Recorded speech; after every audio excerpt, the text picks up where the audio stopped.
Hey everybody, welcome back to the Phantom's Den. Today we're here with another pitch meeting react, this time Kong Skull Island.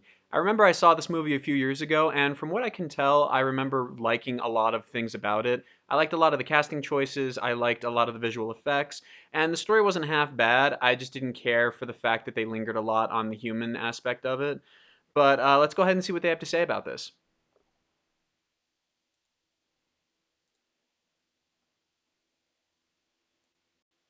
So, you have a King Kong movie for me? Yes, sir, I do. So it's gonna start off with an American World War II pilot landing on Skull Island and facing off with a Japanese pilot. Okay. And then as they're fighting to the death, a giant ape shows up. Oh, is it King Kong? I bet it is. It is. So then the two pilots are gonna band together and become best friends and learn to survive on this island that's full of giant monsters. Wow, that sounds like a great movie. Oh, yeah, for sure it would be, but we're only gonna see that first part I mentioned. Oh, we are? Yeah, all that other stuff is just gonna be mentioned in passing later. Oh, I'd kinda like to see that, though. Too bad. Oh, dang it. Okay, well, tell me about this big monkey. Well, you know how King Kong would usually climb buildings? Of course. Well, now he's gonna be the size of a building. Oh, very big monkey. Yeah. It's just too bad that I guess we'll never get to see the iconic King Kong climbing a skyscraper thing if he's the size of one. Yeah, well, it's a necessary sacrifice, because he has to be big enough to fight Godzilla in a couple of years, remember? Oh, true. We're making this into a cinematic universe. We sure are, sir. Praise Marvel. Praise Marvel to you as well, my child. Oh, hey, maybe we could get some Marvel actors to play in this thing. I'll get at least 3. Incredible. Stan Lee be with you. And also with you. So anyway, then we jump forward to 1970. Hold on. Yeah, making that connection, yeah, because you have Loki, Captain Marvel, and Nick Fury all in this. Brie Larson, Tom Hiddleston, and Samuel L. Jackson. Yeah, that's pretty funny. Yeah, I don't know. I get kind of irked too that like because Marvel had success with their whole cinematic universe shtick, that literally everyone and their mom is trying to copy it now. And then on top of that too, that people give DC so much crap for not doing it the way Marvel did, trying to do their own thing and not being as successful thus far. Because I'm a fan of both Marvel and DC, and the fact that Marvel fans like to crap all over DC fans for trying to like the live action stuff kind of irks me a little bit. But anyway, yeah, it's funny making that parallel that like everyone and their mom is trying to copy what Marvel did, even like because John Favreau headed along with Kevin Feige everything that happened at Marvel, and now he's heading like the revamping of Star Wars, which is also now a Disney property, and now they're following the same formula as Marvel did. It's just kind of funny to see studios kind of all doing the same thing now. 73 at the end of the Vietnam War. Okay. And a bunch of characters are gonna fly on one last mission to go check out Skull Island. So who are these characters? Well, there's this one character, Mason Weaver. Oh, and what's her deal? Her deal is that she's an anti-war photographer. Okay. And that is all. But what's her character arc? What character arc? Yeah.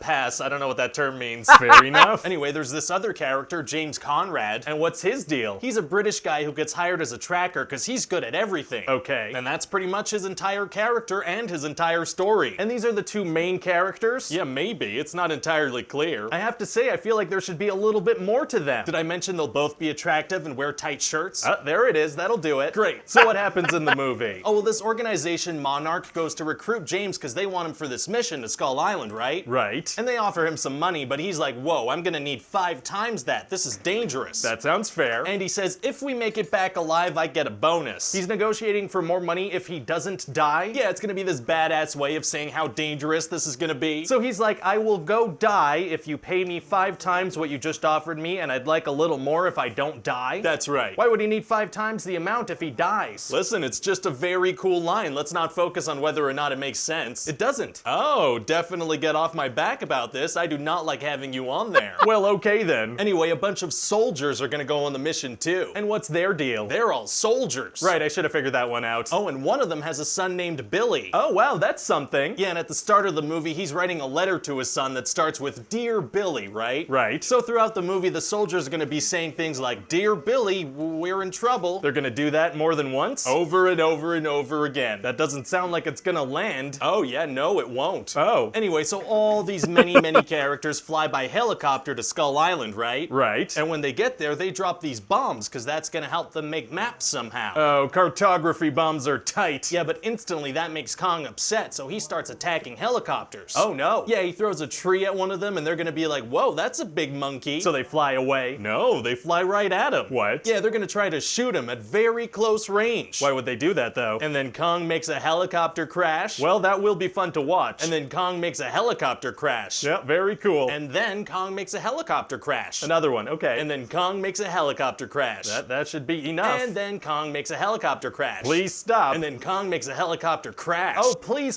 stop.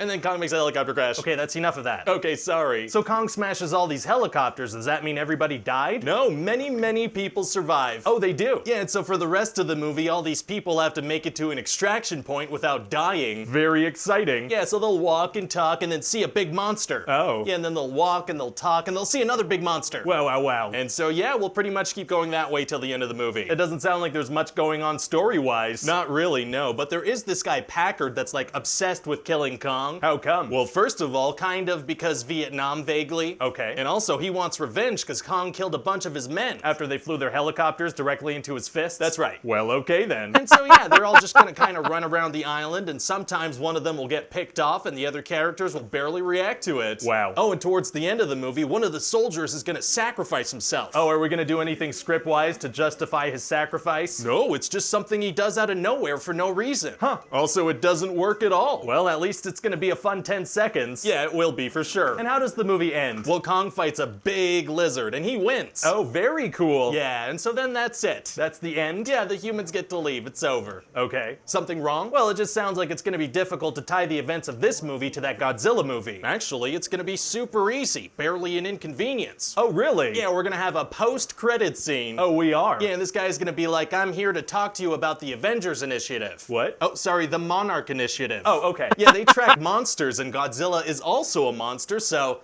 there's your connection right there. Very cool, but could be stronger. We can hear a big old Godzilla roar after that if you want. That is perfect. So what do you think overall? Well, I mean, Jurassic World had a bunch of monsters on an island and it made $1.5 billion, so I'm pretty excited about this. Great. Now that I think about it, actually, we should probably make this a lot more like Jurassic World. Well, I can certainly make a few changes. Yeah, that's true, or I could toss you aside and go straight to the source. What?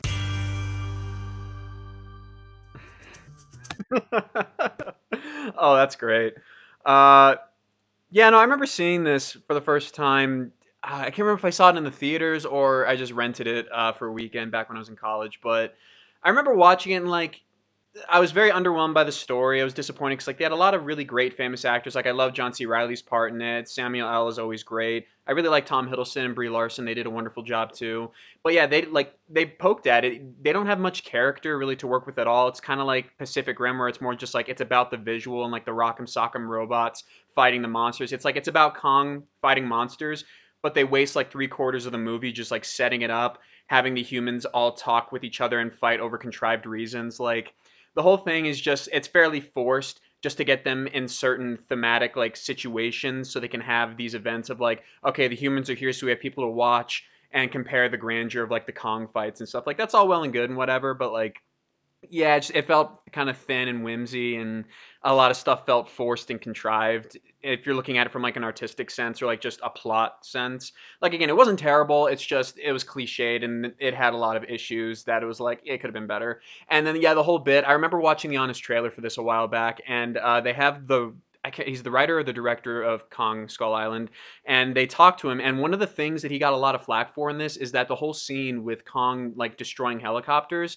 is that people thought that there were way too many helicopters, even though they came off of that airship carrier that was outside of the storm surrounding the island. And he goes on a tirade of like, guess what? There are helicopters on top of the thing. There are helicopters inside of the thing. This entire aircraft carrier is made of helicopters. And it was just funny watching him lose his mind over like trying to justify why there were like 30 helicopters that Kong got to destroy and why there were so many people there. It was really funny.